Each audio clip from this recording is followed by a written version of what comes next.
A very good evening to you all. Thank you for coming, and we'll start the evening starting with the prayers. First we do the praise to Manjushri, Bodhisattva Manjushri. We will do this invocation in Tibetan, as you have the phonetics. Lama dai gombo jeju jambe yala chazalo kagelo de nye dendra nyeda nandara sa chenye je nye je to gale banze kanda zebe saramare mendo dongai yezere rozo la poje daraze yala jojo yandezo do daraje do nyomo nyelo leje jaro ronze Mare musao danganyugo chenye jenzeradeno dene daje zajendarazo yendelezo Yazedogo Choedak Choedak Chönye Yende Nalemeze Jambe Yanglandu Zende Jenrawaze Nale dimo mumbarazane kada endenjo shunlo dobaye la jaba benawa zadozo marabazana de marabazana de marabazana de marabazana de marabazana de marabazana de marabazana de marabazana de marabazana de marabazana de marabazana de marabazana de marabazana de marabazana de Omara Bajana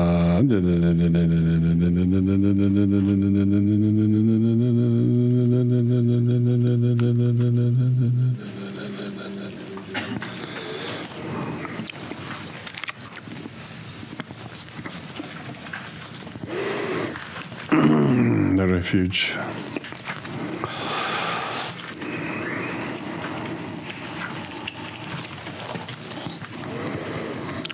In Buddha, Dharma, Sangha, I take refuge until enlightenment reach. By the merit of listening to this teaching, may I attain Buddhahood for the sake of all living beings. In Buddha, Dharma, Sangha, I take refuge until enlightenment reach. By the merit of listening to this teaching, may I attain Buddhahood for the sake of all living beings. In Buddha, Dharma, Sangha, I take refuge until enlightenment reached. By the merit of listening to this teaching, may I attain Buddhahood for the sake of all living beings. May all living beings have happiness and cause of happiness. May all living beings be free from sorrow and the cause of sorrow. May all living beings not be separated from the bliss that is sorrowless. May all living beings leave attachment and hatred towards near ones afar by living with equanimity. May all living beings have happiness and cause of happiness. May all living beings be free from sorrow and the cause of sorrow. May all living beings not be separated from the bliss that are sorrowless. May all living beings leave attachment and hatred and living with equanimity. May all living beings have happiness and the cause of happiness. May all living beings be free from sorrow and the cause of sorrow. May all living beings not be separated from the bliss that are sorrowless. May all living beings live attachment and hatred towards near ones afar by living with equanimity. Now the Heart Sutra.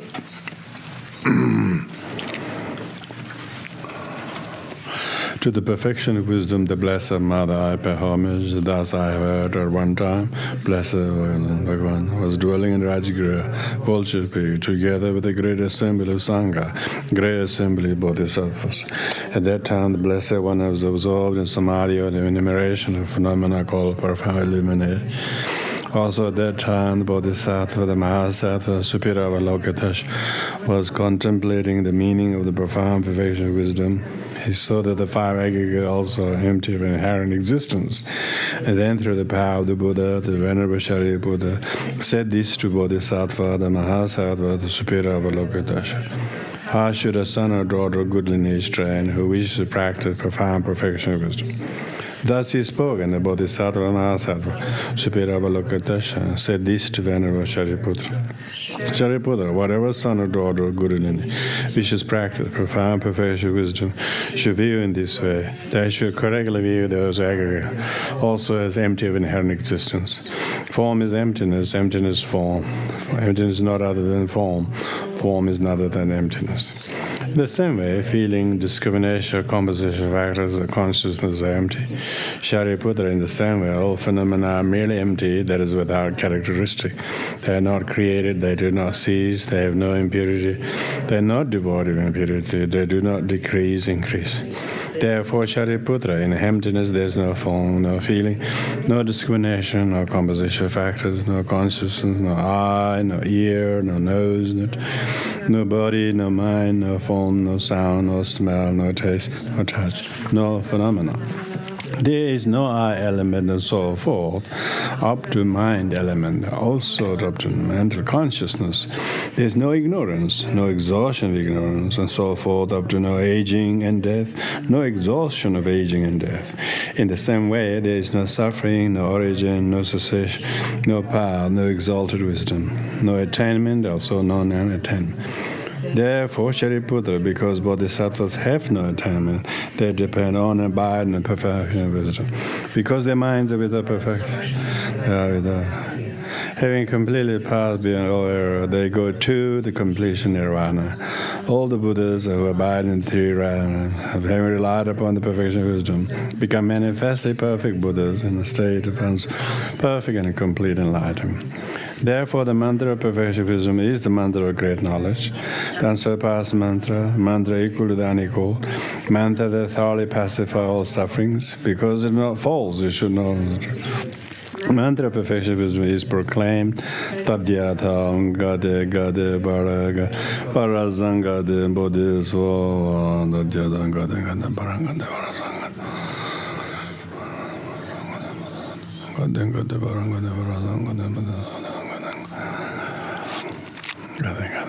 de Parazanga de Bodhiswa Gade Gade Baranga de Parazanga de Bodhiswa Gade Gade Baranga de Parazanga de Bodhiswa Gade Gade Baranga de Parazanga de Bodhiswa Gade Gade Baranga de Parazanga de Bodhiswa Gade Gade Baranga de Parazanga de Bodhiswa Gade Gade Baranga de Parazanga de Bodhiswa Gade Gade Baranga de Parazanga de Bodhiswa Gade Gade Baranga de Parazanga de Bodhiswa Gade Gade Baranga de Parazanga de Bodhiswa Gade Gade Baranga de Parazanga de Tadyadam gadenga de barazanga de bodhisattva Shariputra, a bodhisattva Mahasatva, should train in the profound perfection that way. Then the Blessed One arose from Samadhi, said to Bodhisattva Mahasatva, Superior Avalokitesha, well done, well done, well done. One of good lineage, it is just one of good lineage, it is like that. Profound perfection wisdom should be practiced just as you have taught it. Even Tathagata will rejoice in the Blessed One having so spoken, the Venerable Shariputra, the Bodhisattva, the Mahasattva, Superior Avalokitesha, and all those gathered there, and those of the gods, human gods, the Gandharvas were filled with admiration and praise the words of the Blessed One.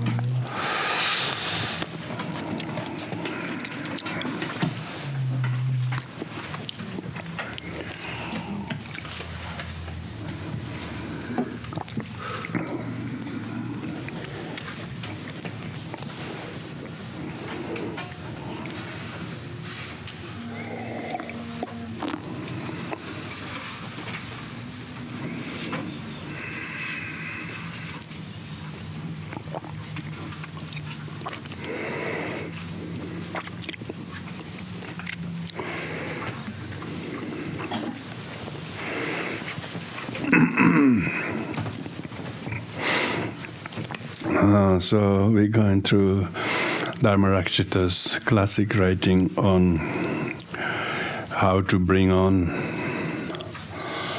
the undesirable experiences in life that we otherwise try to push away, react to, or try to avoid, and try to see it as none of our thing, but as something else or someone else's doing. Dharmarakshita, through his deep concentration and the penetration of his mind that he yielded clarity through his concentration, found it useful to turn exactly opposite. That instead of pushing the difficulties, undesirable things, difficult situations, but rather turn them on unto oneself, to see them as what lessons and teachings it may have for ourselves. So therefore, he calls them a will of sharp weapons, turning them to oneself. Nobody wanted to expose themselves a weaponry wheel turning towards oneself, like a chainsaw. Of course, he thinks that the very fact that you are exposed to them, you should let your ego, the real, most rudimentary cause of suffering is the ego, and grasping to it and ignorance of it. So these very undesirable and unpleasant situations are none other than the tricks and activities of the ego from way back in the past till recent times.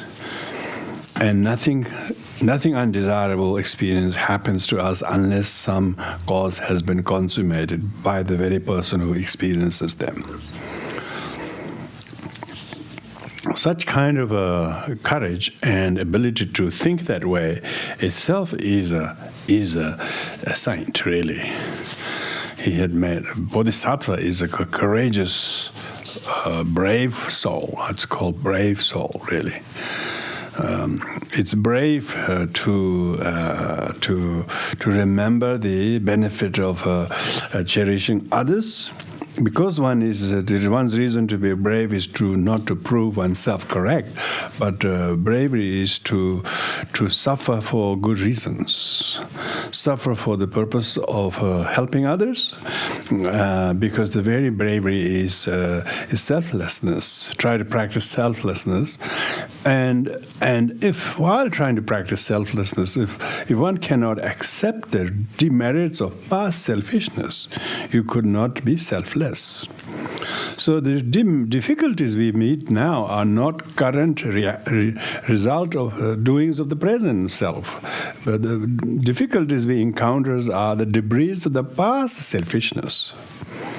So the bravery, the bodhisattva have the vision to see them as past unbravery, coward behavior of oneself, ripening as unresolved issues of the past, like unpaid debts. together with increasing amount of interest.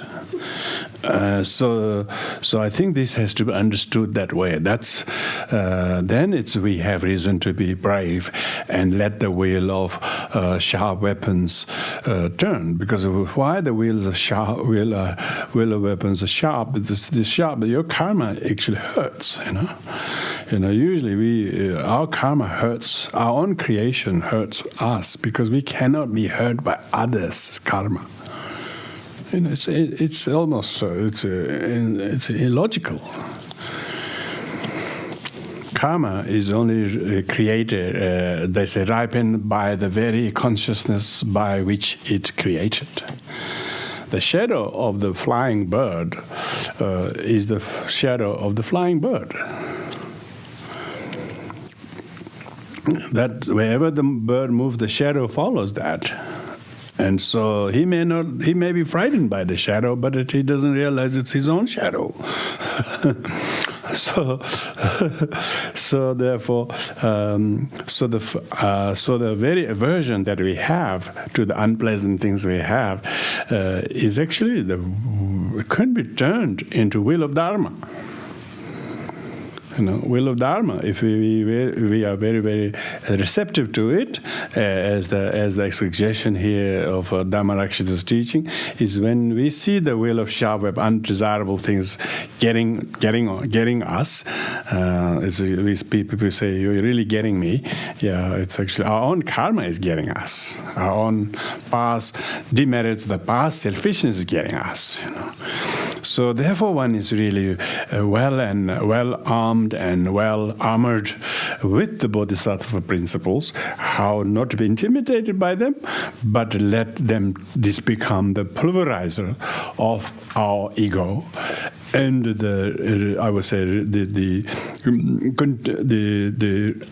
continuing nature of the past ego by how aptitude to predispose as a Bodhisattva. So let's go through the remainder of this text. Tonight we are finishing off. Though appearing it's beyond reification and refutation. So I have here be a wheel of actions. It's thus, though they are devoid of intrinsic existence, they appear just as moon's reflection in a cup of water. Now this is now he takes us on a kind of another level, higher level than in the past. What he's saying is whatever unpleasant or pleasant or neutral, any three of them, doesn't just have to be unpleasant. Even pleasant ones. That are appearing are actually beyond reification and refutation, meaning acceptance and rejection. So because they're both mutually inclusive. Because they're mutually inclusive,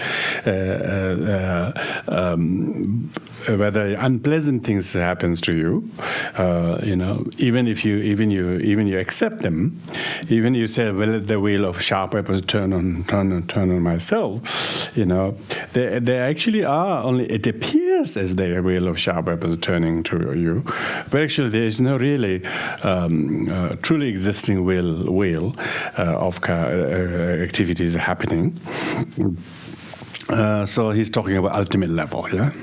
On the relative level, then the question is: then if that's the case, then how can there be the wheel of actions? Why can there be incessant wheel of action? Wheel has a meaning of incessant karma after karma, action after action, because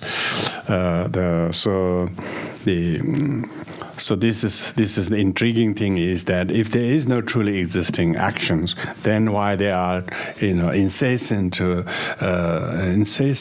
actions and reactions and consequences? Why can't we not have? We can't be free from any reactions and actions? So this is a relative. If ultimately there is nothing there, then why there are these reactions? So talking about the actual real life experience we have, why do they occur if they don't really exist? Exactly. They appear to exist, incessant actions. To the child, the childish sentient beings, there is this incessant suffering and chain of sufferings. For the enlightened one, there is no such. There's not even a one suffering. There's not even self that suffers. So if there is no sufferer, there couldn't be suffering. Though they are all being devoid of intrinsic existence, they appear just as the moon's reflection in a cup of water. Now, this is talking about the interdependence of the moon and the sky and the cloudlessness and so on, and the water, or cup of water, or one happened to be looking at it. There are many factors, not just cup and the moon. A cup could be there with water and the moon there, but who sees the moon's reflection? I don't think the moon says, "I'm there." I don't think the moon discovered itself in the cup, or the cup discovered them. Say, "I got a moon in me."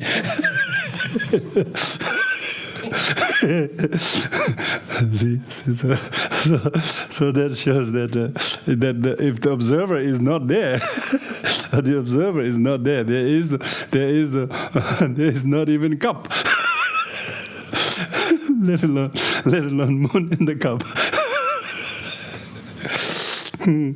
So that shows it's the observer, the existence observer, and his or her imputation that makes things exist. Yeah. So therefore, it's the ego or the self.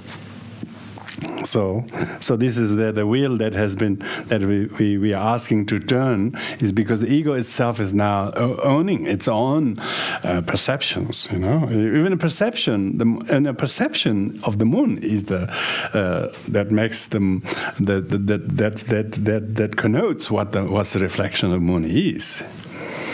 If there was no perception, if there was no perceiver, there would be no moon in the water. Probably there's no moon even in the sky.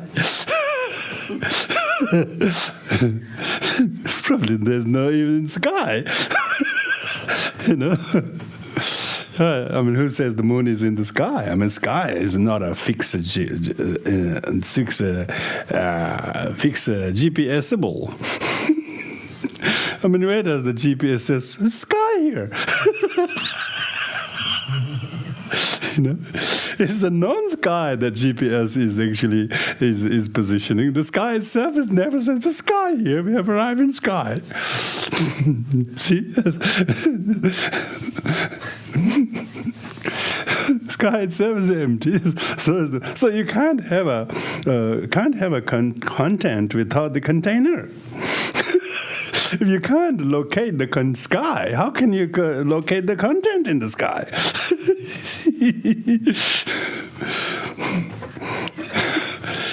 Yeah, think like this, Then you are delumping, unpacking everything. This is the highest form of Madhyamika Buddhist philosophy. It's a middle way so far as it's a middle meaning. It's a middle meaning free of the danger of extreme. It's in the middle. It is actually takes into account all the causes and conditions for the moon's reflection to appear in the water.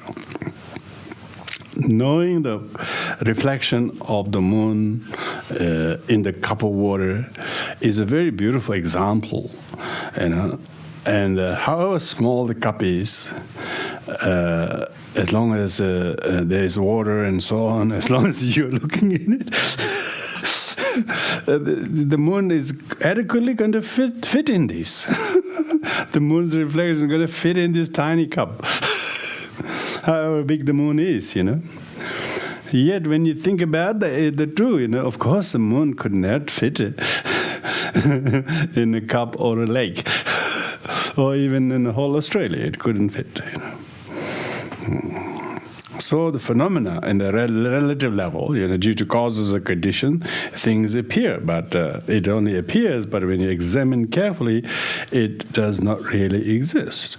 So the reason why the Dharmarakshita is confident to call all these undesirable or whatever things there are to ripen upon myself, let this destroy my ego. He can say this because he says it's not never going to, the moon is never going to break the little cup.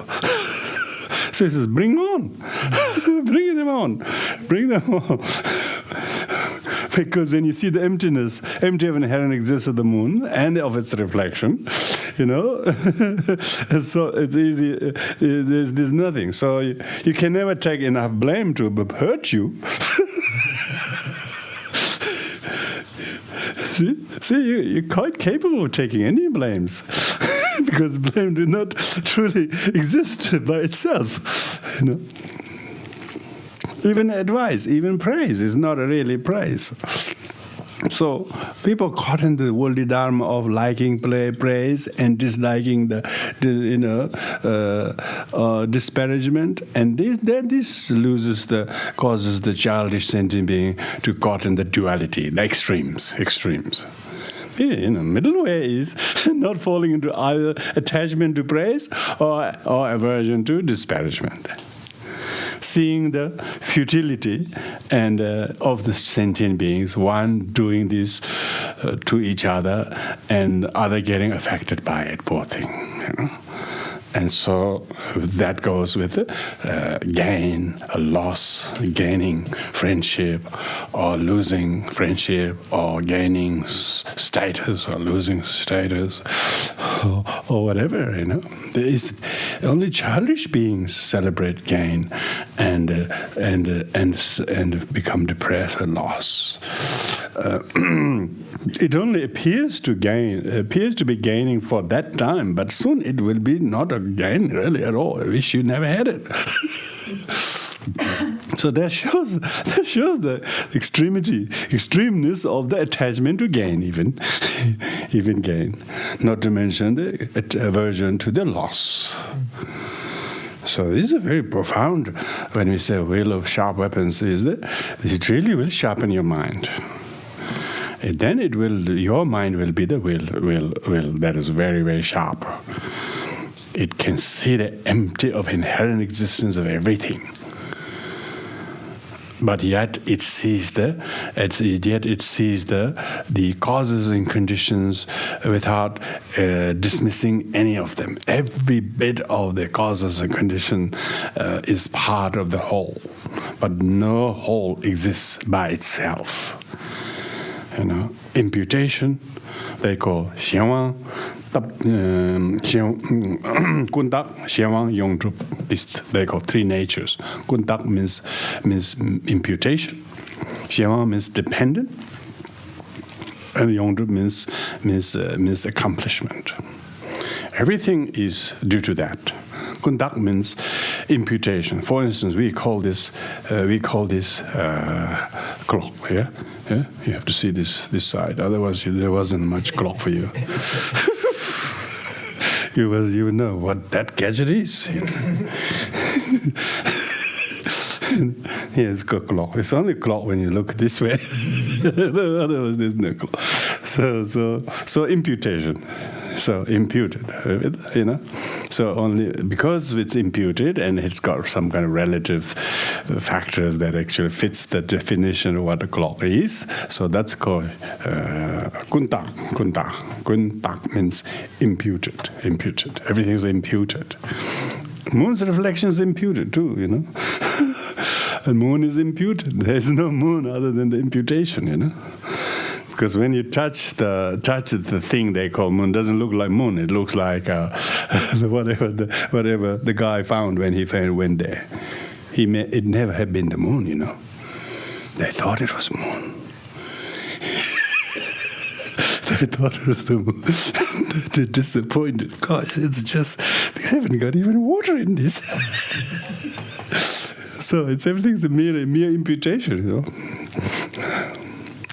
And then that imputation is dependent origination. Second is Jianwen.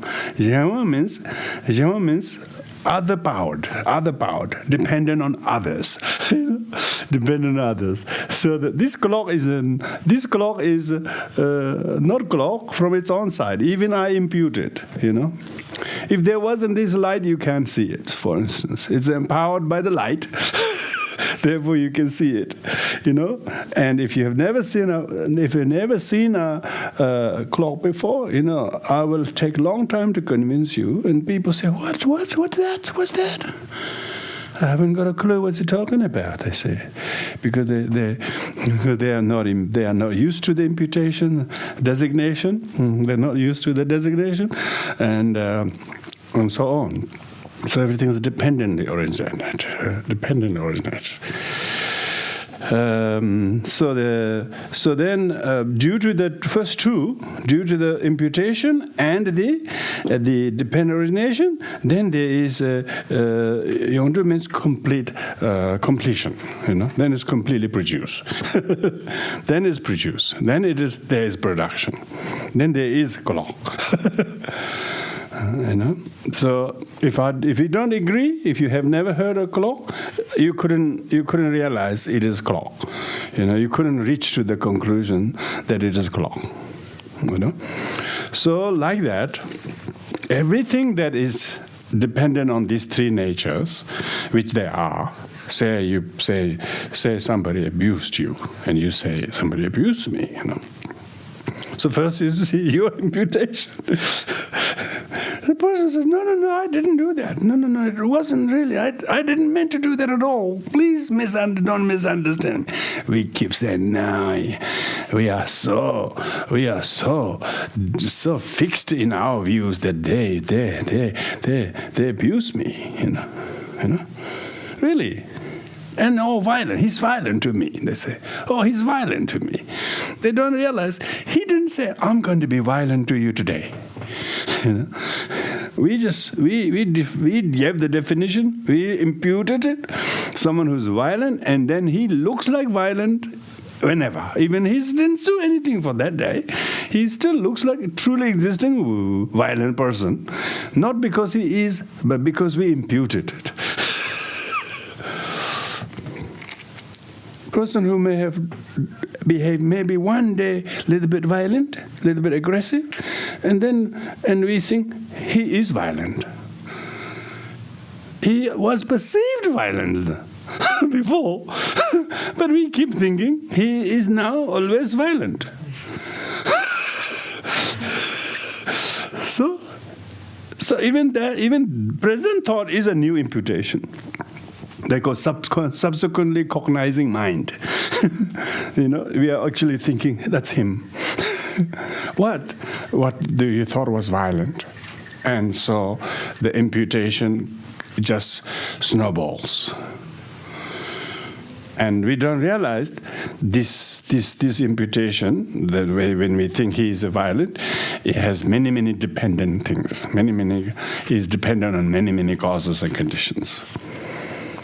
And we don't want to go there. We just think he's truly existing from his own side. It's nothing to do with my imputation, nothing to do with other things. He just is violent. As if he's truly existing violent. He's truly permanently violent person. These are the wrong views. These are the causes of the depression. These causes of ill will.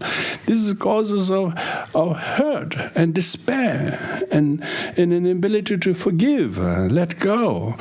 All these things are because one is held by this wrong view, suppressed by the wrong view. This is the demon of ignorance.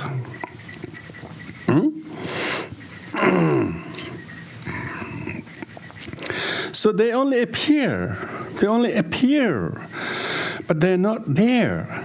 Appear just as moon's reflection. Just as a moon's reflection needs all kinds of causes and conditions, likewise, the person's aggression or violence just appears. Of course, you can say, there were lots of people who saw him punch me, type of thing. They also saw me. You know, they say a hard smack or loving smack. I mean, how do you know it was a loving smack or or hard smack? You know, it's all depending to the opinions. You know, depending on that. It's not depending how they did it, but how dependent other people saw it. You know, see, there are many factors. It's very important. So things appear, but they are not quite identical to the perceptions. Yeah? Punishment within Buddhism, does that exist? Punishment. Oh, people are naturally punished by their own karma. Yeah, we don't have to worry. They get even better punished, more consistently punished. So people who have done something antisocial can still live in the community. Oh yeah, they may be people. If each convention exists, like each convention, say, I remember one time my teacher made one of the fellow monks to get up, and when everybody was sitting and chanting, he made him to get up and do prostration while everybody's sitting. Is a form of a punishment, you know. These kind of things exist, you know. But of course, that is generally speaking, punishment. Intent of the people who are punishing, if it's kind and compassionate, it may correct them, you know. It may correct them. But general teaching is that when you live in relation to people, of course, society have to have a certain order to distinguish who's being fair, who's not being fair. So from that point of view, there is a spiritual punishment, or you can call civilian punishment, a legal punishment, or social punishment, cultural punishment. People always receive some kind of punishment, but generally Buddhism is not really big on punitive measures. Why? Because people will unfailingly be punished by the very karma they themselves created. Even if they did do many harmful things in hiding, nobody discovered. Okay, nobody discovered, and nobody raised the sort of alarm or whatever. The person can never escape from the actual effect. Consequences that even more heavy effect will be punished by concealing. But if the purpose, intention of punishment is like confession is like a self-punishment. One actually goes and say, "I'm sorry." So that is like a kind of a bit shameful and disgracing for oneself to do that. But doing that actually shortens the kind of shortens and weakens the effect it would have otherwise snowballing down the road. So therefore, those who are conscientious enough, as soon as they realize that they have done something that is punishable, they will confess, they will apologize, and even if the person does, others may not accept it. But they say that even if they don't accept, that's not the problem. You have to develop your own internal powers. They call it power of reliance.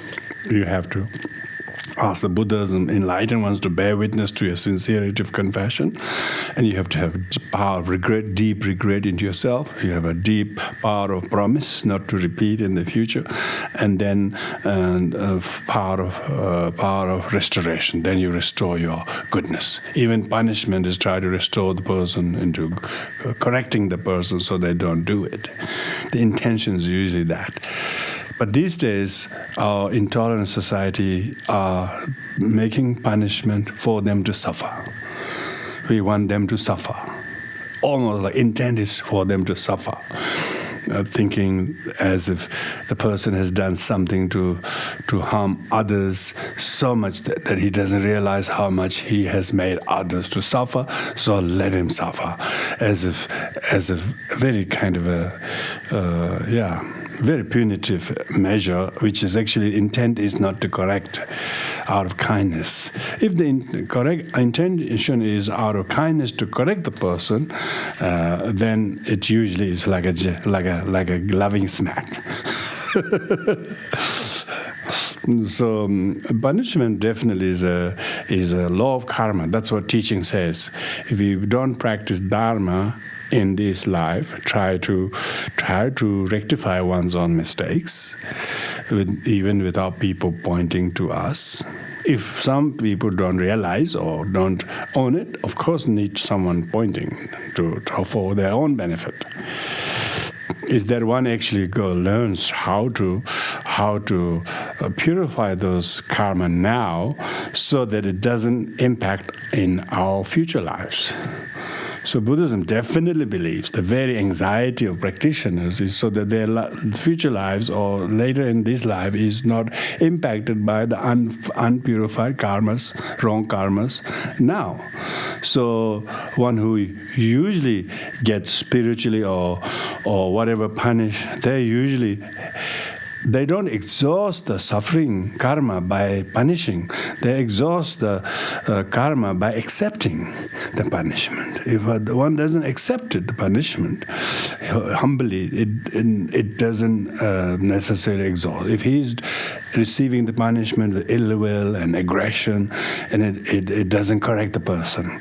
So quite a lot of correctional facilities are like that. They have no intention. They just want them to suffer. They're doing, Like people say, oh, that wasn't long enough a sentence. He should be locked up whole life, they say. They say, oh, maybe in 10 years he learned enough. Maybe he may be allowed to walk. Maybe he's become a better person. Society doesn't. They really want him to rot in the prison. Some people's whole intention is very, very ill will, and that will punish the people. They don't realize there is karma of the attitude as well. Society can only punish misdeeds of the body and speech, because that's as far as what the society can go. But spiritual domain it's more than that. The karma of the thought is more harder to detect and purify unless you have a very cognizant mind to own it. So the negative karma of the mind is not punishable by a law, not punishable by anything, But because they can't tell you that you've been thinking like that. But those people who do negative thoughts, they suffer mentally.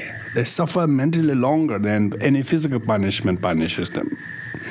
So that shows that the wrongdoing of the person will be automatically punished by the law of karma. All positive doing, good doing of any individual who may not be acknowledged or rewarded, you shouldn't worry people don't acknowledge you or compliment you. You will be rewarded. This life that we have is reward of many good deeds we performed, for which we may not have received any compliment, but you will never, miss the good consequences of your past doings. If you're enjoying good health, if you're enjoying whatever in this life, these are all result of good doings of the past.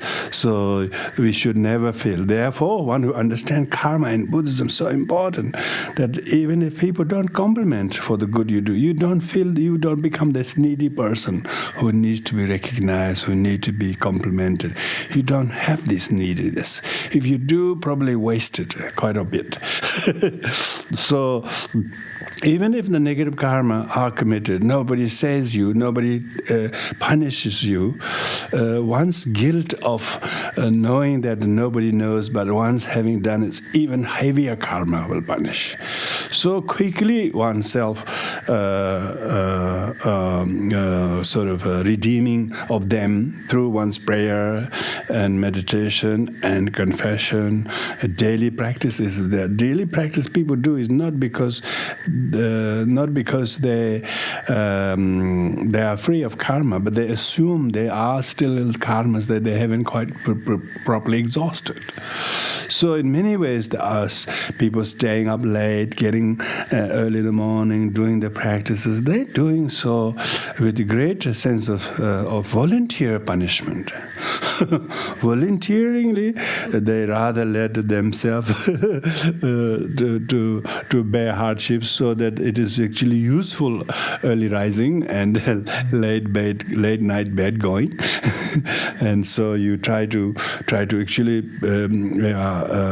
redeem your negative karmas, even if you are never punished by society or people. In a society can be very, very selective. They can only punish some things, if but the others, they don't know nothing. So sometimes people are unfortunate, maybe fortunate, I should say. Fortunate, they are punished. And others are never punished, but society doesn't have the eyes of the Buddha or eyes of the karma to know. So the person themselves will experience the identical things they did. Without anything missing, without any misplacement, without any confusion, without any getting, even you're taking in the wrong seat, but the karma will still follow you. You were sitting on maybe you booked on a, seat K or something, but you just happen to just get inside early and sit in the arrow. I think the show may have been a little bit easier to see, but later one will suffer. Karma is amazingly sort of intricate. And that's why they say, if one is undergoing through difficulties now, it's actually we are undergoing the consequences of wrongdoing we did in the past. Whether we acknowledge or not, others accuse or not, or whatever, when we're going through a lot of hardships, we should see them as punishment of past karmas. And when you have that decency to accept humbly, then it will be very short-lived. It will make you grow. If you make you grow. So it's not you can't outsmart the karma. Yeah, that's amazing thing about it. And that's exactly what he says. Karma and its effects appear as diverse falsehoods, because means that it seems like a person who's very kind and generous, selfless in this life, but he's meeting a lot of opposite experiences. He's trying to be this, he's trying to be nice, but all he gets is exactly the opposite. So it looks like a very confusing. Very misleading, Lots of people think like that. Oh, I've done everything right. I have never drank alcohol. I never smoked, but still I get lung cancer. People say that, And others who might be doing all of that, but doesn't show any sign of health problem. People usually sort of interpret that way as a karma is very, very deceptive. That's what diverse falsehood. It looks a falsehood, or it looks like deceptive, but its karma is very accurate for whatever that you're getting. And we try to match this doing as affecting here, and we're getting wrong because of that. It looks like. But that's not the case. The things that we are experiencing are not result of what we did in recent years. it's maybe at least last decade or decades before, 2 decades before, or if not, maybe when we were very, very young or whatever, So that is what it means that it looks very false, because you try to be always nice and kind, and and yet you get how you get treated by others is not because you are like this now, because it's we treat how we treated them in the past, how we treated to other people in the past. When you're able to think like that, then you don't lose faith in the law of karma. We say a law of karma is amazingly intricate, very difficult to map it out. So within this mere appearance, within this mere appearance, all this appearance should be regarded as a mirror. Mirror means just appearing like that. But other than the appearance, it doesn't look quite. It doesn't quite exist as identical. I'll adopt and drop ethical contact. So, meaning that. If you think you are giving up something, so drop means unethical conduct. You are dropping or giving up, restraining them. And adopt means wholesome deeds. Maybe you are taking up something and so on. You might think, I'm doing this, and you might see your pluses, and you are doing this, you're no longer doing this, you're doing that. This is just don't get. This is just recent. The recent effort has indicated that we are adopting good and dropping the bad, and so on. So in that relative level, you will say that to yourself, I will do that, and you also feel a little bit encouraged and kinder to oneself, and thanking oneself doing that.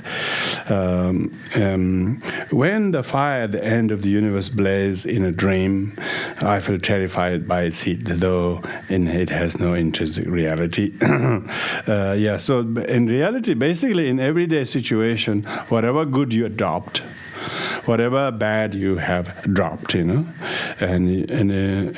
they're only in the form. It appears that you're doing it. It appears that you're doing it, So basically, in the dream, the apocalyptic fire that burns the whole universe, Of course, thankfully, when you wake up from the dream, it hasn't burned even you, let alone the whole universe, But people who are not realizing their dream. They are frightened by the fear, frightened by the fire, So childish beings are frightened by the bad deeds, as it truly exists. And of course, the wise people know that there are things you have to adopt and drop for the benefit of the conventional reality, but in reality, you're not going to be there to be benefited by the good karma and harmed by the bad karma. Because in reality, even yourself is a dream, let alone the good doings and the bad habits. It's very good, this one. If you can think like that, even if you have some opinion about other people, he's really bad to me, he's really shame to us, you should think that is a dream, Otherwise, we get some people are depressed about someone in their life. Why he's like that to me?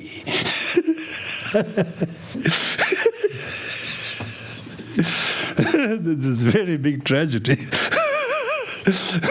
When one doesn't know I am a dream, then everything else is so real. Doesn't mind he has him, but for me, I have to have him as a son or a wife or a mother or like that. And then we mourn, We think it's a big suffering. We think it's a big problem. You see, childish sentient beings think like that all the time, unhesitatingly, without a doubt. Only only when the light of the Dharma penetrates through the dark, thickened soil of mind, then the light will shine through the crevices, and then it will wake us up. I too am a dream, Let alone him who is in my life, or of course they are all dreamed up by this clinging to appearance as real,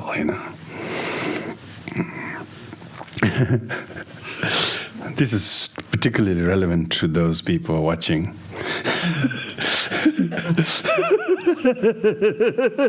Including you guys, and including me. I think I'm talking a lot, probably. probably. Remember, there's no sound. We just read the Heart Sutra. There's no sound, no ear, no form. So, of course, here in teaching we can use these, but it's good to remember these in everyday life situation. You're angry at someone or something. It's good to know that I'm dreaming, Then you can see how quickly the suffering is obliterated. You don't have to get rid of suffering. There's no suffering, says Heart Sutra. So there's no suffering, there's no origin. There's no truly existing suffering as it appears. No truly existing origin as appears. Wow. Why we read the Heart Sutra? You got to keep going back to it. Then this kind of teaching hinges very well, and then try to relate in your life situation. Look at that. I'm dreaming again. Those who are dreaming usually are asleep. So you have to wake yourself up. Throw a cold glass of water on the sleeping boy. That's what they do in the monasteries. If you're not up, they'll throw cold water. Everybody get up. Because once they've been thrown the cold water on their body in their bed, then they're never sleeping. Sleep is very, very slumbering. The slumber of sleep will not allow you to know where you are, let alone the dream, knowing a dream as a dream. This sleep is called grasping to me. I as truly me and my life. This is the sleep we're talking about. Yeah. Then, because of this, then the suffering just ensues. Suffering is consequences of this sleep. And if one doesn't wake up from the sleep, one will continue to dream, and one continue to remain in that situation. Yeah, people are complaining, like, I'm terrified by the heat of the apocalyptic fire. It's like talking to each other. He did this to me. They did this to me. It hurt me. It lost me. I can't go there. There's all these poor me stories people tell, Of course, I'm not saying it doesn't exist in appearance. It definitely appeared, and you can't deny that. And majority of people you can't talk this, okay? You can't talk like this, And mildly, after having sat together with a few friends who read the Heart Sutra quite a few times, then you can every now and then throw this idea. Otherwise, it will not go very well. They will be very nihilistic, and they'll misunderstand, and that's the danger. That's the danger. But remember, Dharmarakshita has written 105 verses before he get into this topic. Remember that. He wasn't talking anything like this in the earlier readings. So he knows exactly when to bring it on. and all of you been through all of those verses, you know. So it's important, and also those of you who may watch this week 7 of Sharp Weapon.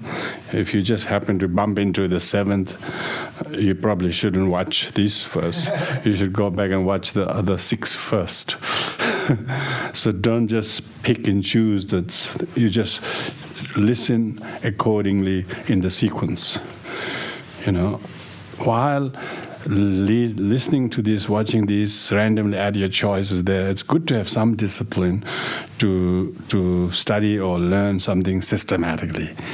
Even in your comfort of your home, you can say, I should start from the week 1. And so on. Then this kind of teaching would have a greater sense of purpose and fittingness. Otherwise, it may be a little bit sort of beyond. So hence, I encourage people to not start with this lesson, but go and listen to the other 6 lessons first. Because then, otherwise, it may really burn you. Not just in dream.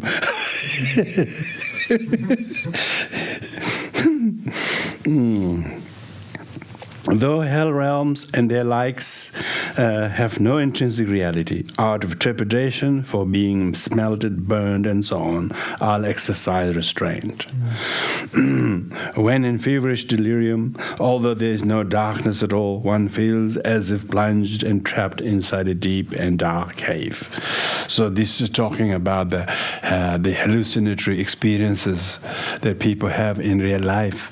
If they don't see them as a dream, they may see them as real, and then the very realms of hell, even though there is no truly existing hell, as there's no truly existing this world, one is not dismissing the hell and the other realms less real than this. Okay, this is also not real. Okay, it's very important. There's no point going to less real places.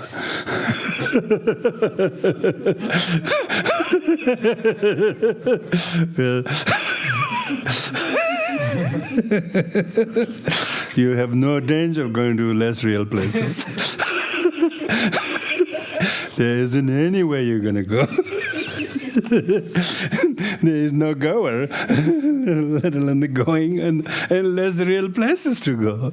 So they have no intrinsic reality. They are merely imputed. They're merely dependently originated, and yet, when you don't realize that, you might get burned.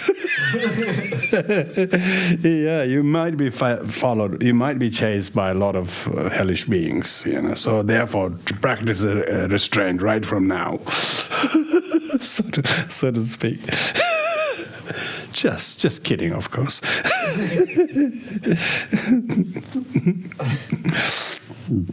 And the teaching is just assignment, Just make you think this way, and it teach you something. Nobody will read your assignment. If you get good marks,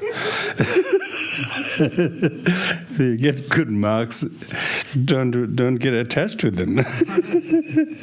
If you didn't get even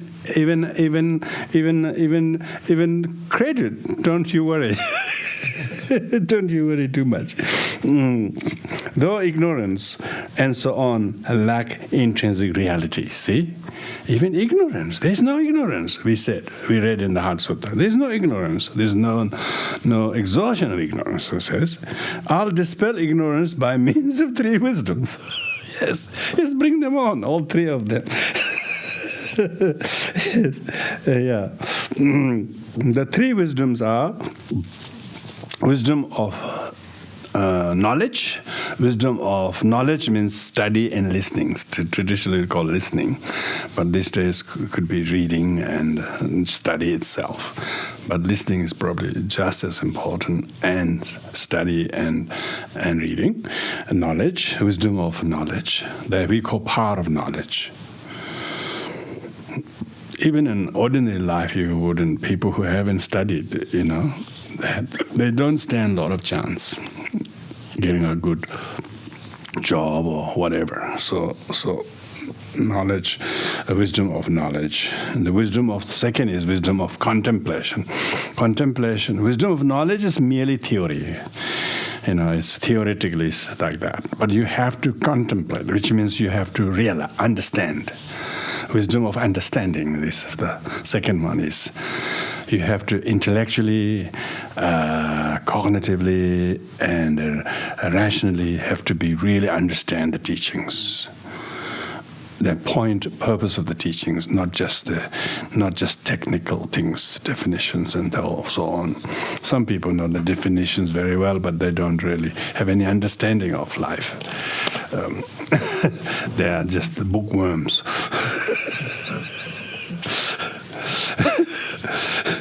So it's good to have the worm of ego. If the knowledge eats up your ego, it's very good.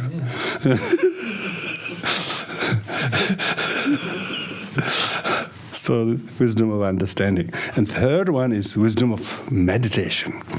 But these two wisdom from knowledge and understanding is then culminated through the wisdom of meditation. So that's why in Buddhism the meditation is indispensable, and because from meditation you develop wisdom. Otherwise you just learning theories and lists of concepts and ideas and so on, and just it keeps your intellectual mind entertained, but doesn't change your clinging to ego. If it frees you from ego, that is the freedom in Buddhism. Freedom. Everybody wants freedom. In Buddhism, freedom from clinging to I and me is the real freedom. Freedom from others, freedom from duties, freedom from sickness. These are not really freedom. These are not freedom. These are a result of grasping to ego. So why try to get small freedom when you can have big freedom? The freedom from illness, freedom from this. When you don't have wisdom of the third meditation, wisdom, and then you want all the other freedoms. So, but I will dispel my ignorance by means of three wisdoms. When you develop these wisdoms, then you can not impute things. You can see things are imputed by us. Then you say, I imputed it. I labeled it. I designated myself. I designated him being this to me and not being this to me, and then he always appears like that. So I will now unlabel all the past designations. So then you know how to dispel. You erase the past doings. You just go and remove all the bombs you have bombs you have laid. Time bombs you have buried. You just go and diffuse those bombs.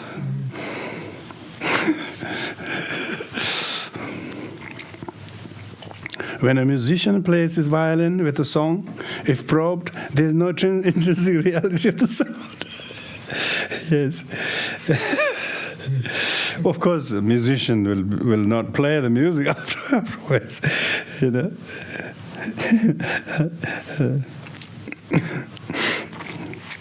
Yeah. But when you don't know how to play the music, there is no violin. There's no violinist because there's violin, but there's no violinist. If the violin is $2,000, but if it's really good, it could make self-sounding violin. But it doesn't. You need a person. Okay, I will do it, but it doesn't make anything. See, there's no truly existing violinist. You know? Mm-hmm. So without the violinist, there is no violin. Even if the violin is there, but he is deaf and so are you, will there be any music? Yes, it's a thing like that. It really helps you. Really, really helps. But if probed means if you thought carefully. If somebody screamed, did he really scream? Especially if you're screaming at them. Did he scream or you are screaming? If you probe carefully, you are screaming as much as they are. So, yeah. We think they shouted, and we're shouting more. And we think our shouting it justifies. How can noise stop noise?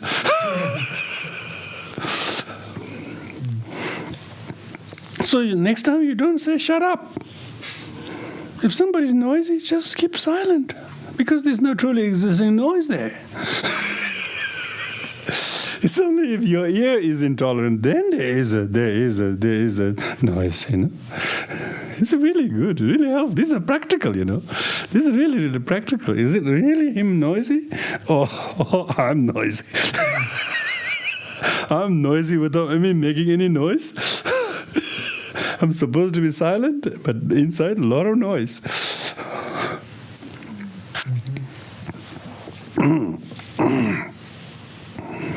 It's really deep thinking, these things, The aggregate of non-analyzed factors produce melodious tunes and soothe. Aggregate of non-analyzed factors, it's not the violin. There are many other factors. The horse tail, perhaps. Horse tail, maybe. Maybe camel tail, camel hair. What is the violin? The strings are made of? Non-analyzed factors. There are factors that we thought was never part of the music. But as far as the sound of the violin goes, it's not the wood. It's the string. It's the string. And it's not the string. It's something else. You see? When we analyze one thing, we think that's the whole thing it matters. But we don't analyze comprehensively. See, aggregate. Word aggregate self says that everything is aggregation of something. Somebody was trying to sell some old guitar, which if you saw on the street corner, you will never pick it up. But as soon as they say, "Oh, Elvis Presley's guitar," or something, then everybody want to pay more. Strange. Gosh, I saw the other day they were auctioning some very old painting or something. They have $300 million or something. Not because the thing worth it, just because of the imputation this person painted or whatever. Yeah? Aggregate of non-analyzed factors produce melodious tunes, soothe the anguish that lies in people's heart. Of course, they think it's the violinist. Tibetans usually, this is interesting, they usually give a kata if somebody really paid. Kata is a special scarf. Did it sound scarf when I say graph? See? I meant to say a scarf, but I say graph. See? So is the S the scarf? So I need to say scarf. And only there's scarf. I can't say S. Yes. So we give the scarf, we give the scarf to a person. But they not just give scarf to the person who play the beautiful music, but we also give a scarf to the violin, to the guitar. They put another scarf on the guitar. Really, That's the tradition. To acknowledge the poor guitar.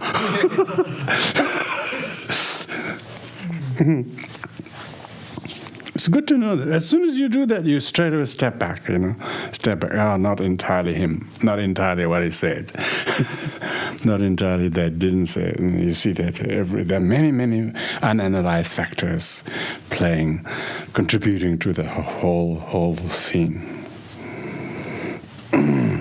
Yes, the violinists play the music and soothe the hearts of the anguish. The music could be amazing, Even bored people start to moving.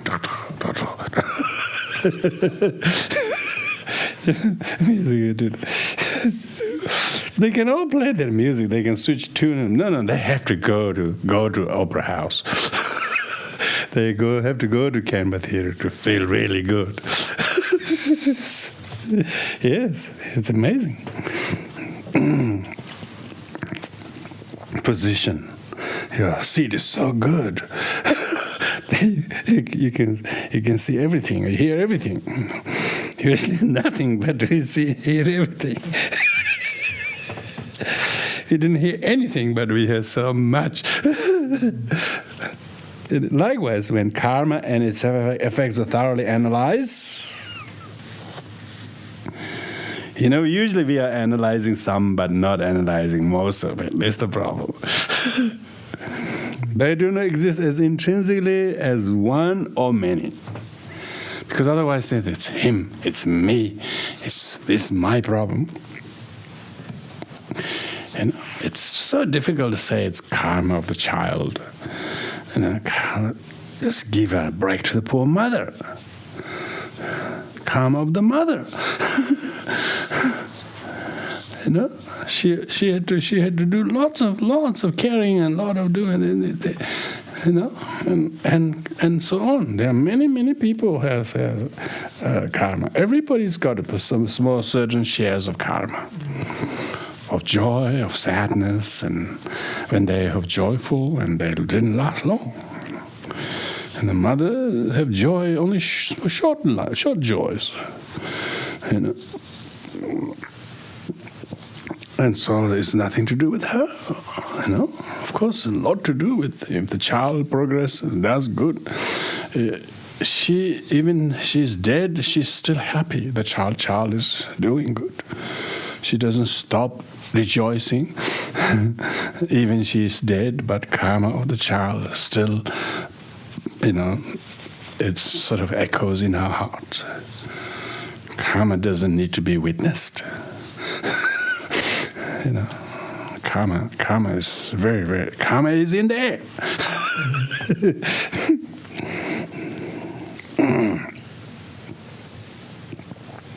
They do not exist as intrinsically as one or many. But phenomena are caused vividly to rise and cease. Phenomena are caused due to men. Cause meaning due to causes and conditions, not by itself, So some things don't manifest by itself, Like this clock. The clock does not is not caused vividly by itself, It got many things, all these things, numbers and sort of all these things. Because of got many factors, then it distinctively tried to appear to as if it exists, Like this is now 8:57, Soon it will appear 8:58, to rise and cease. Then as soon as 58 appears, 57 disappears. So if something appears, it's not because the previous one disappeared, but the previous one became 58. So if something's happening to you, it previous karma that just did this. Say your youthful energy become part of the old energy. Old energy slowly dwindles, and then you become old. Not because all of a sudden all energy came on you one night and morning you woke up, suddenly all the youthful energy disappeared. It's not like that. Your youthfulness slowly sort of ebbing. Youthfulness itself have its own use by date, and after definitely 45, the youthful energy is no leftovers. The youthful energy slowly become the middle-age crisis. Called middle-age crisis because the youth is not staying youthful, whether it's energy or strength or ability or motivation or whatever it is. It no longer has. It's just like it's like showing, It's like when you look at a phone, you can see when the battery is full, it's got all the bars there like this. Less than 50 is miserable one, 3 one over here. It's like that, So something arising, it's because something is ceasing, not because something arises from out of the blue. Yeah. They experience diverse pain and pleasure as they were seemingly real. They don't realize the pain are attachment to pleasure. There are no real pains. So the pleasure that was pleasure quickly becomes a pain because we attach to them. So there is no real pleasure. If even there is, it quickly disappears. It quickly disappears, but if you know this, then even when you have pleasant experience, attached to it, then you don't have a lot of pain. When it does disappears, you wouldn't lament. You wouldn't say, you wouldn't say these things. I mean, you don't cry in dream, do you? You dream till you cry, but sometimes you might wake up wet eyes. In this dream, you did cry. As if you were crying in the dream. You actually cried. Yeah. I was told that my daughter's dog is dreaming, and she noticed that her dog is dreaming because the dog is sleeping, but dog is like this. Dog can wake up more tired than he's didn't do anything but go wakes up tired. All these dreamings and dream beings. Never wake up. Never wake up. Yeah. Those who suffer are not because they suffer, because they are attached to pleasure. They're self-loathing themselves. Oh, I messed it up. I should have kept it. You have kept the attachment. It's not enough.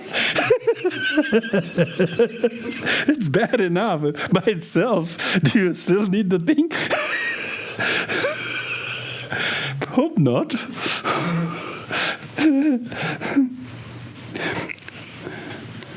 So within this mere appearance, I will adopt and drop contact.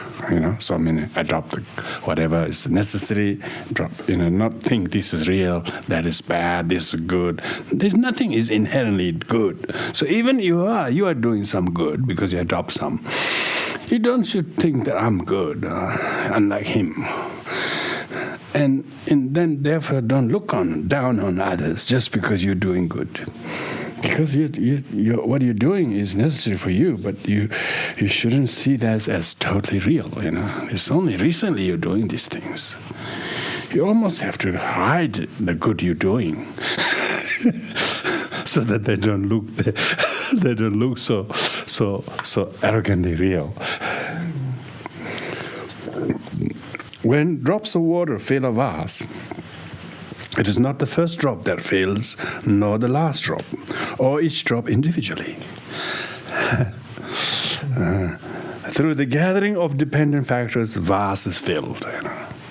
It's neither the first drop, nor the last drop, nor each of the drops.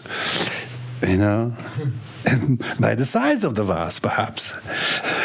So if the size of the vase is very very deep, it will take a while. When does get a vase filled? And the vase capacity is exhausted. Which is the last drop that fills the vase? 10th one, 25th one, 100th one, 1,000th one. Yeah. The vase is humongously big, Which, 1,000th drop wouldn't be the last one. It could be the middle one. So it's all relative. So this means don't point your finger to any drop. Don't point finger to anything. Everything is dependently originated, and just smile. Really, it's amazingly, it's exercise restraint from being this dualistic. That's middle way. Middle way is not being dualistic, not falling into this eternalist or nihilist. These two extremes. The gathering of dependent factors, vase is filled.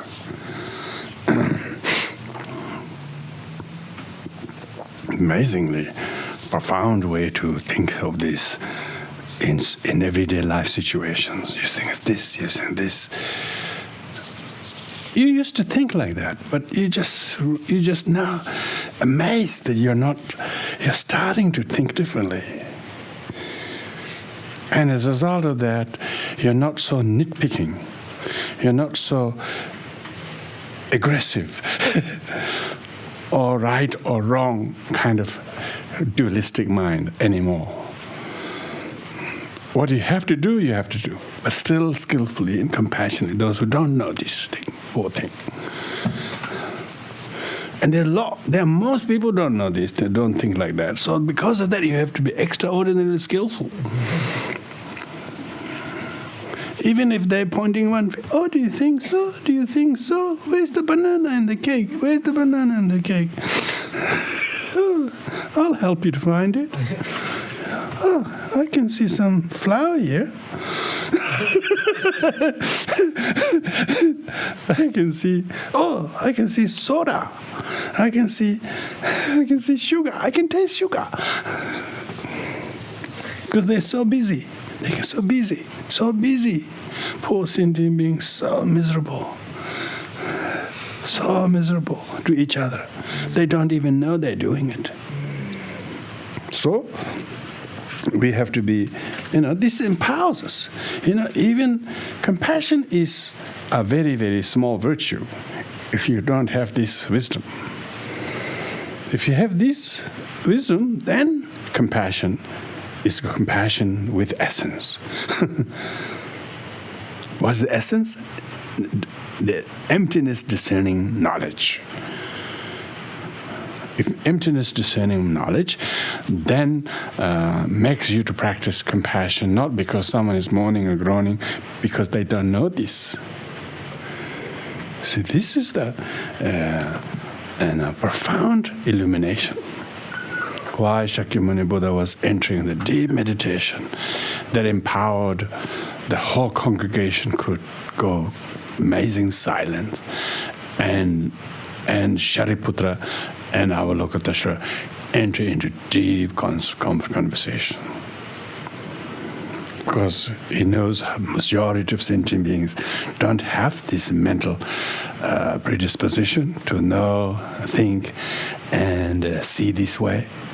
As a result of this, they are burnt by the illusory fire. The fire in the dream.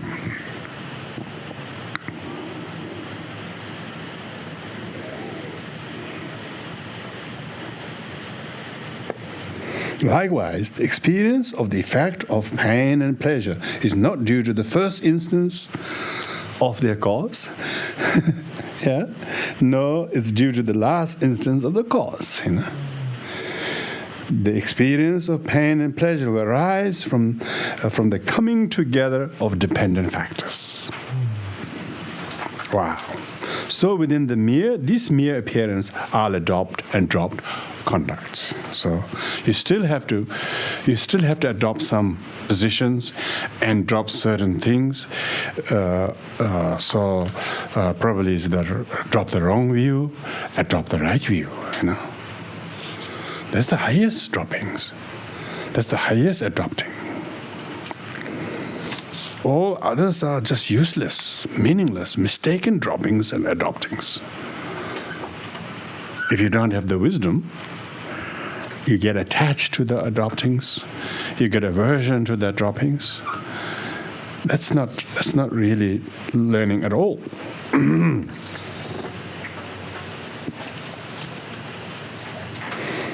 It's very, very important. An experience of the effect of the pain, pleasure is not due to the first instance of the cause. Because if someone screamed at you, someone threw a stone at you, someone violent at you, so deluded people say, yeah, he did this. Of course, majority of people will all go for that. Because it doesn't need any wisdom. It doesn't solve any problem. It just camouflage the problem as if it's going to solve the problem. Actually, it's going to snowball the problem.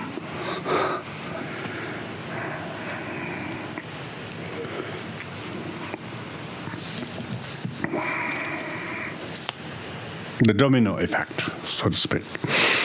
It's not the first domino, it's the last domino.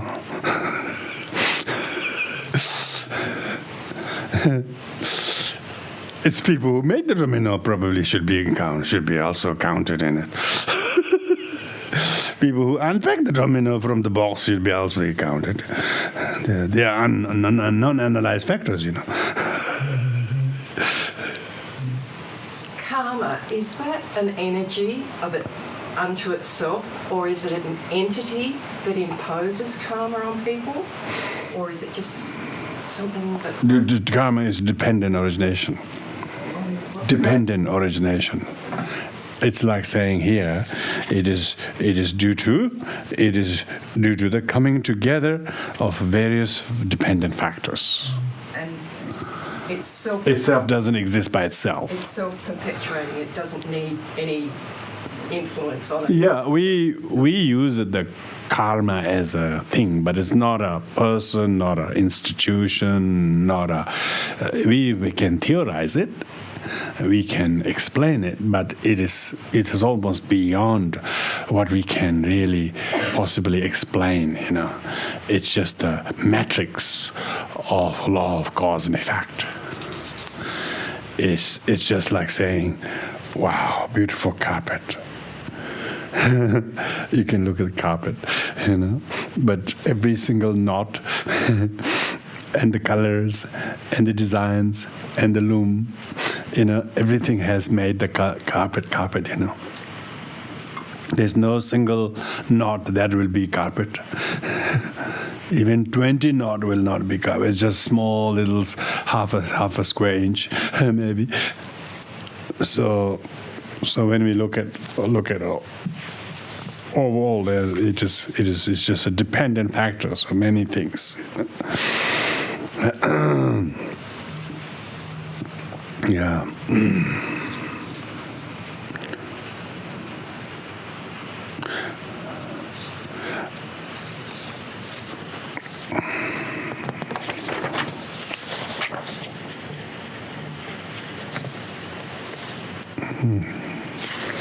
Okay, good. So, so now he said, now his sigh of relief. So utterly delightful when left non-analyzed.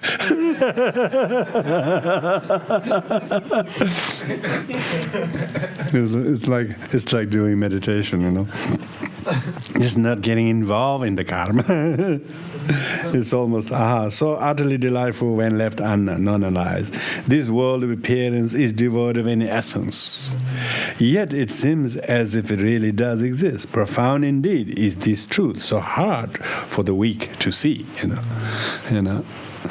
So the question is, how strong can we be to see this? We need to predispose our mind in trying to see this way, and so that you actually don't, then you can leave the unimportant things unanalyzed. Important things analyzed. The entire dependent origination you analyze, not nitpicking one or two things that are easy to think of, first drop, last drop, this sort of thing. But you see the entirety of it. This will make you speechless. This will make you feel profoundly peaceful and transcended. It transcends a lot of stories and dramas that you have been not able to tackle before. Wow. And it's unthinkable by ordinary thought. It's not utterable, it's inexpressible, because majority will not hear it, understand it. It is the mother that gives birth to all the Buddhas. And meaning, this is the mother of all knowledge that will give rise to the enlightened mind. And this is the mother, this is the essence through which your compassion is now with wisdom.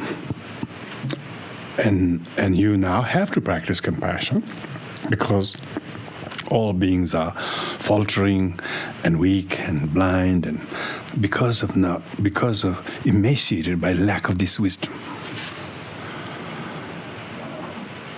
Not because of their choice, because few have the merit to hear, to heed to the Dharma.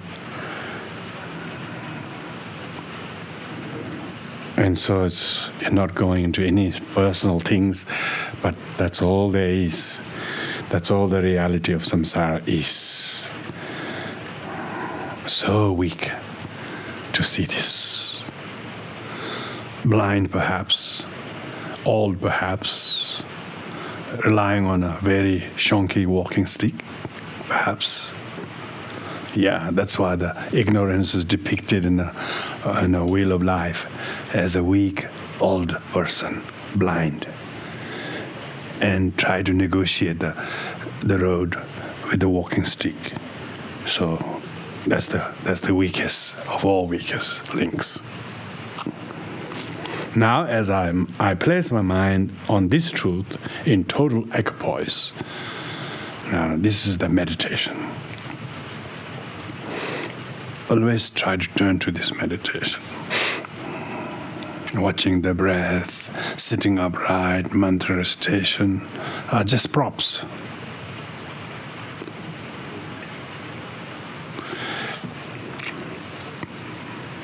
What is there that it retains even definite appearance?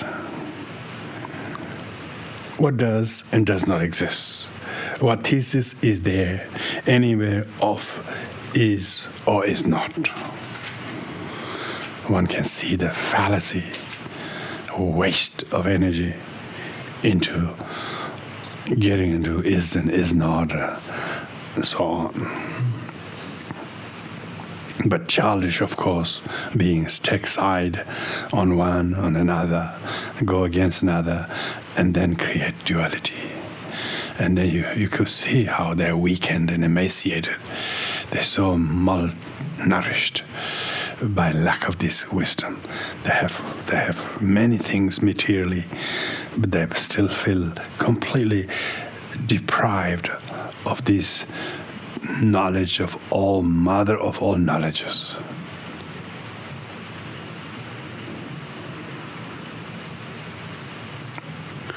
There's neither object, nor subject, nor no ultimate nature, devoid of anything to adopt or drop, conducts, and conceptual elaboration. If I abide naturally with this uncontrived awareness in an ever-present innate state, I will become a great being. So great being here refers to the bodhisattva, the enlightened one. This I actually, of course, is transcendental I, of course. But that kind of sense of this is, of course, in the future, of course. I will. And if I keep thinking like this, then you can see great being refers to what you call Mahatma.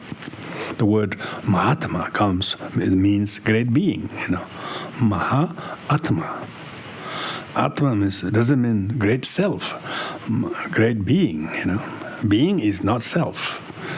Self is usually recognized with the body and then emotion and so on. The being is a more almost like a light and a space, and basically it encompasses everything. This is the Dharma Dhatu, sphere of the truth.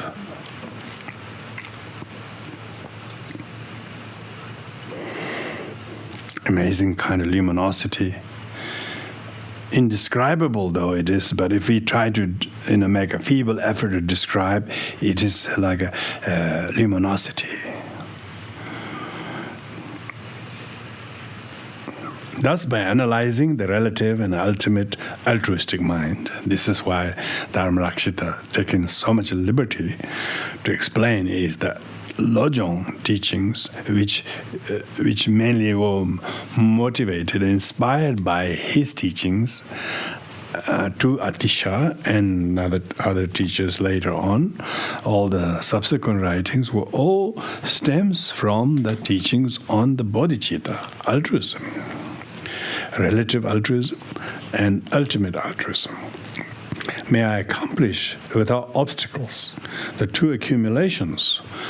These two accumulation refers to accumulations of stocks of merit and accumulation of stocks of wisdom. This is why, even though these are, we can say like this, but most people do not haven't got the predisposition to realize these as their realizations. You can say, "What's your realization?" They know, they theoretically know about it, but when it comes to realizing, they have nowhere near there. And they're still nitpicking, they're still pointing fingers. Particularly they got 10 fingers. And often they feel inadequate to realize these and apply these because they lack wisdom, merit.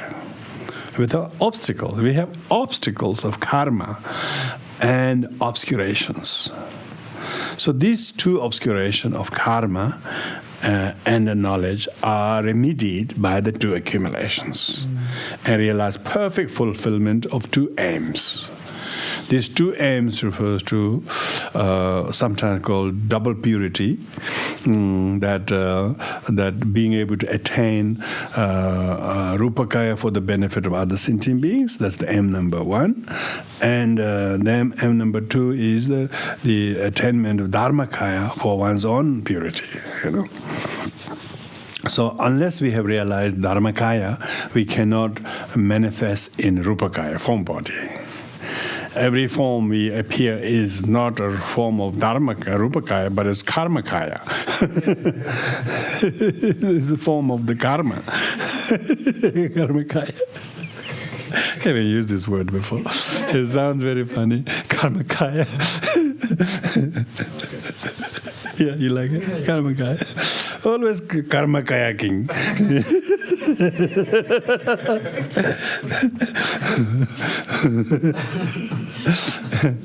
But if you're rupakaya is your form. Your form is completely at the disposal of benefiting sentient beings.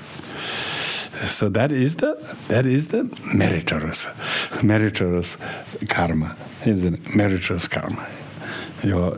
then of course, fulfillment. Look at the Buddha's enlightenment. It looks like it only happened yesterday, so many thousand years ago, but the inspiration, the wisdom, the knowledge, the kind of rationality, sensibility, amazing reason in it is just unbelievable, incomprehensible, really. So inconceivable indeed.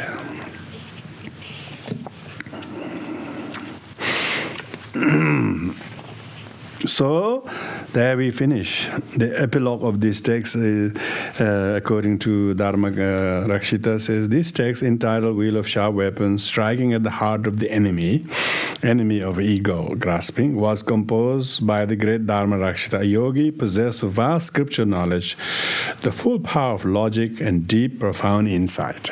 The way he weaved through those ideas is amazing, particularly where he culminated into tonight's reading. He wrote this in his retreat. Of course, this colophon, probably epilogue really means colophon, means afterwards, postscript, whatever you call it, was written probably by Thangpa, probably some later teachers. Anyway, this, of course, they would have passed down. He wrote this in his retreat in the jungle where many fierce animals prey according to the essence of the teachings to all his holy gurus. So he was living in a very difficult time, a difficult place in forest. All kind of unsavory things are happening there. He always practiced in his fearsome jungle retreat during the degenerate age in which he lived. In the 11th century, they called degenerate age. People always thought old time was better, but even in the 10th century, it was degenerate. So this time must be drags of degenerate, leftover of degenerate age. So people tend to think like that, but I think we're in a pretty good age. He transmitted these teachings to Atisha. Atisha means incomparable one. Atisha is not the name; it's just a kind of a eulogy. Eulogy. It's like a praise. It's a nice title given. Atisha really means incomparable one. Means not. Atisha means not, no comparison. So he's just peerless, matchless. His actual name is Dipankara. Dipankara means light, one who kindles the light. Deepa means light. When we say Deepa means light. Kara means creator of light. So one who causes the light to shine. He's the lighter. He's the lighter. Atisha is the lighter, not for the smokers. Lighter for the Atisha practiced then, and Atisha practiced them wherever he traveled. He took this teaching to his heart in order to tame those who were most wild. When Atisha developed true insight into the two bodhicittas through these teachings, he composed the following. So this Atisha writing. When I renounced my kingdom, that is somewhere in Bangla, and practiced austerity, because Atisha himself was a monk and lived as a monk whole life, I accumulated merit and met with my supreme teacher. He regarded that his merit, his karma to meet a teacher was because he had sufficient merit by practicing austerity. He taught me the sacred Dharma nectar, initiated me into it. Yeah, he just totally convinced him to practice lojong, which is accepting the blames, as because it's not truly existing, not independently existing. So the accepting blame is a very healthy thing, if you know that. But if you think that accepting blame is to say it's all my fault, of course, it's a very wrong way. It's not the case. having mastered the antidote today, I'm held together by this Dharma. So Atisha gives credit that he's, I'm today as a worthy of being somebody because of this teaching. I apply them as antidote to any kind of suffering in life, difficulties in life. By casting wide my intelligence without any prejudice and without bias with regard to doctrinal affiliation. He's not being biased to his teacher or the schools or to, philosophical argument. Whenever I study the various teachings, I have witnessed immeasurable wonders. He's talking about amazing wonder. But I found this teaching most beneficial in this degenerate. Practical, As you can't say I'm doing lojong, so it will take 2 hours, or I'm doing lojong, I need a couple of ritual objects. I'm doing lojong, I need to do this many retreats so that I can do lojong. It's not like that, He said this is his most practical, most beneficial. From among his so those two verses, okay? Those two verses should be italicized. And then from among his many, now this is probably people like Chekhawa and others wrote it. From among his many unimaginably great disciples in both India and Tibet, Atisha transmitted this teaching to Upasaka Dromtompa. So Dromtompa is the founder of the Radring Monastery, just north of Lhasa. Dromtompa was a layman, but he's a successor of Atisha. Dromtompa was prophesied by Tara and Avalokitesha that his successor is Upasaka. Upasaka is a layman. Upasaka means one who's adherent to virtue, one who's an adherent. Meaning, or approaching to the virtue, approaching to become. Upa means who's going towards, who's heading towards virtue. So layman is heading towards virtue. And Dromtompa, Drom probably is a name of his birthplace. Tompa means teacher from Drom. So this is bilingual title. Upasaka is Sanskrit and Dromtompa is Tibetan, who had been prophesied to be his most fitting disciple by many Atisha's meditation deities such as Tara. So as I mentioned, Tara, they already prophesied that his time in Tibet would be worthwhile, particularly by meeting this wonderful disciple. Atisha transmitted this teaching to Dromtompa in order to pacify the minds of the disciples of remote Tibet who were difficult to tame. Yes, still they are. Hasn't changed much. No, by the way, it's different people.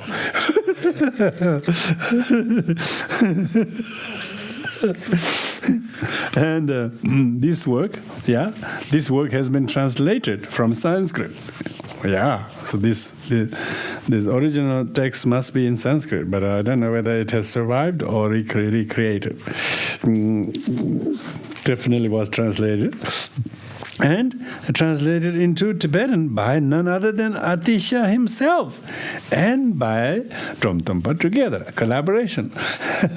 So, because Atisha having lived nearly 10 years, I think he only lived 10 years.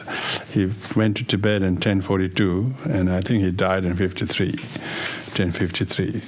So 11 years. So he must have some comprehension of the language. At least he struggled a bit first few years, almost went back. He felt very out of place, even with all those devotees wanting him, but because of his limitation of language, he couldn't communicate. That was always a problem. When Dharma goes to the land, very few had the knowledge of the place, the native's language. But later on, most Indian teachers like Atisha collaborated with Dromtompa. Dromtompa is not quite regarded as a translator as such, but here, of course, he gives credit to him, and so be it. So we Shubham, Sarvamangalam. Sarvamangalam means may all be auspicious. Usually it's on the text, but there it is. So thank you. We have concluded this term with the reading on the Whale of Sharper Weapons. There are quite a few different translations. This translation isn't entirely mine. I've tried to do few sort of changes of few other translations. So there are more few other published versions of this. So you may feel free to compare them with them, and we will rejoicingly dedicate the merits and them of listening these teachings and attending these lessons and honoring the great teacher like Dharmarakshita. Dharmarakshita, indeed, he has become the Dharmarakshita. Dharmarakshita means guardian of the Dharma. So because Dharma itself doesn't need guarding if it's practiced. So because Dharmarakshita himself practiced and taught it, and he spent years in forest, it says here, not just academically studying and then writing, is not Dharmarakshita. Actually expose their body to the elements in asceticism, discipline, and meditation, honoring the practice is really true Dharmarakshita. Some people's names can be named, but other name has been lived. And I'm sure Dharmarakshita has done just that, It's considered Dharmarakshita frequented in Indonesia, they say Indonesia. And in any case, there's a lot of remnants of Dharma. Probably Dharma traveled to Indonesia before even made to Tibet, because Atisha went to Indonesia before he traveled to Tibet. So during his time, Dharma was flowering. Dharma was in a kind of golden age in those countries. But sweeping of the political changes in the world nowadays not. It's just most of the buildings are just underground. Only the biggest ones are there standing because you can't cover them with soil, like Borobudur. But I think there are so many other places in that archipelago, and many places where the carving of the Dharma on the rocks by the works of Dharmarakshita and are still visible. And I'm sure this continent may have also been affected in those ages. You never know. Because there's no written record. And I'm sure Australia is well and truly affected by the guarded Dharma of these Lajong teachings. So we do the dedication merits. By the merit of these, may we attain the state of omniscience and defeat the evil enemies of defilements. May I liberate all sentient beings from the samsara ocean, turbulent waves of birth, old age, sickness, and death. By listening to the excellent and precious Maya and her teaching, for whatever boundless matter I acquire, may all sentient beings become precious and stainless vessels to retain the excellent and precious Maya and her teachings. May the supreme and precious bodhicitta take birth here no damn soul, where it has been born, may it increase abundantly without degeneration.